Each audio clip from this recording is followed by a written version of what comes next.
You just finished working on a movie. Can you tell us a little bit about it? Yeah, the movie's actually premiered at Sundance last month. It's called Nobody Walks, and it's been distributed soon by Magnolia Pictures, and sometimes later this year, they say. So we'll see it in theaters. I'm very proud and happy that that's happening. It's a big cast. There's John Krasinski, India Ananga, Rosemary DeWitt, Dylan McDermott, directed by Rai Russo Young. And it's called Nobody Walks. It's about relationships in a family and this young artist, Olivia Thirlby, that I didn't mention.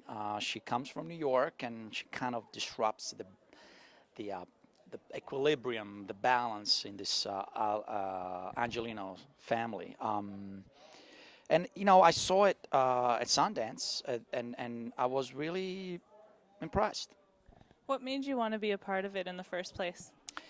Well, I was lucky enough that they actually offered me the part, and I had no doubt that I wanted to do it because I play a tutor to the young daughter of the family, and this Marcello is his name. It's very charming, and but at the end you discover other layers in these characters, and it's kind of a common thing throughout the movie with other characters. You meet them throughout the movie, and you get to know them, and you get some surprises too, especially with my character, I think. So I found it, even though it was an Italian character, I'm Italian, I played Italians in the past, of course, it was different than the others that I played. So, And of all the roles that you've played, do you have a favorite? not an easy question because I've done quite a bit of theater as well in New York. I did played Trufaldino, which is a commedia dell'arte character. It's like an Arlecchino with a mask and everything at La Mama Theater in New York for Turandot. And I loved it because I was playing a eunuch, and it was a completely different character with a mask, and there's a lot of different physicality involved. I believed fully in method acting, and that showed me how. Actually, that's when I discovered I was a method actor. There's a transformation in your mind, emotionally and physically, and such a character which you wouldn't think it would exist in our lives. It kind of existed at that moment. So he's one of my favorite characters. What else? Well, I played a teacher, also very different from me, a Shakespearean teacher in a film, and who was also very deep in terms of different layers. And the latest I would say is Marcello again, and that's also quite interesting in terms of where he goes and how it ends up expressing himself. So yeah. How do you get down into that character? How do you become someone else? Huh, how do you become someone else? We always use ourselves, obviously, because that's our instrument. But it is true.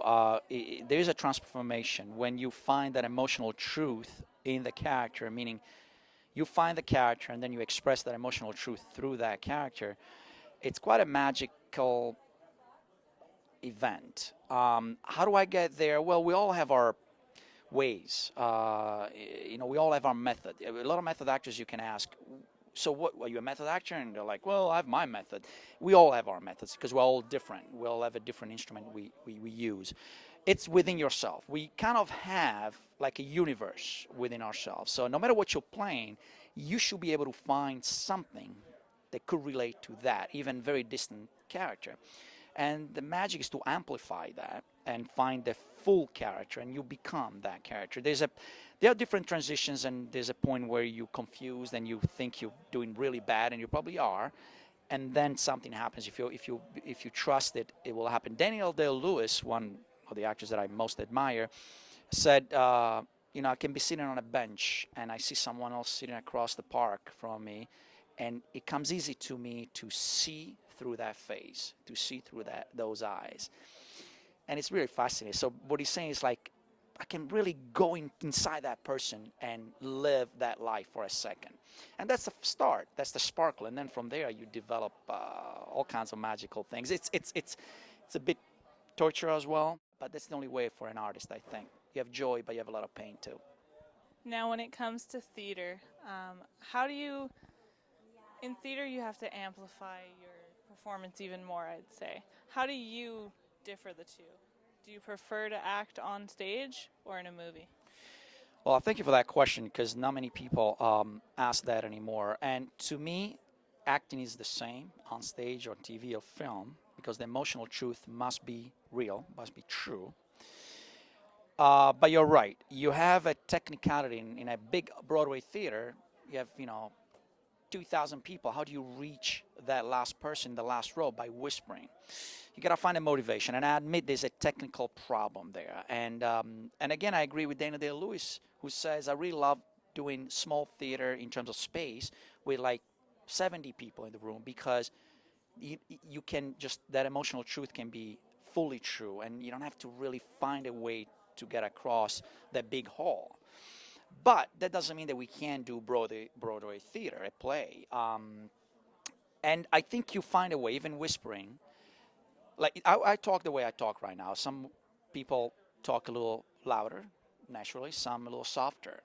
So that character, you may find a reason to whisper louder, if it makes any sense.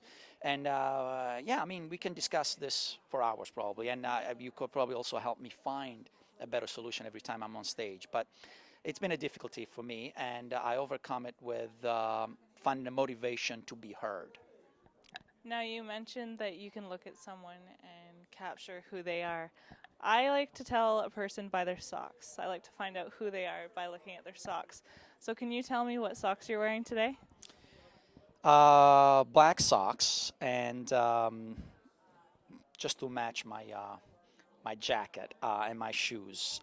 Interesting you say that though, because socks for me really go depending on my belt or what I'm wearing. So I wonder if I would be a different character to you every day you see me.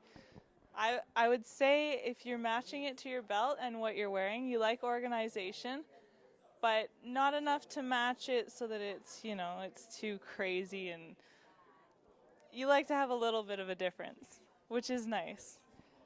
Thank you, and you kind of got me right because I don't know if it's because I come from New York, even though I was born and raised in Sardinia. But New York, I mean, what I loved about it, you can really go with one sock and one bare foot down the street walking your dog or whatever, buying milk. So I have that attitude towards life. I like to dress up. I like style. I mean, I'm Italian after all. I guess it's my DNA. It's in your blood. Yeah, I guess so. But I really don't judge people by the way they're dressed. I think your eyes is what really is the way you dress is in your eyes, if you know what I mean. So. Absolutely. I would wear mismatched socks, and it's to be unique. It's to tell my story rather than someone else's. Yeah, and it's great to get out of the box. Like I saw some people wearing different shoes, like the left and the right. I'm like, I would never think of that. I would look like a fool. And I'm like, but you know what? He or she is actually doing it right. So it becomes, yeah, it becomes true, becomes real. So yeah. Great. Thank you so much for your time. Thank you. It was a pleasure. Pleasure meeting you. Pleasure meeting you.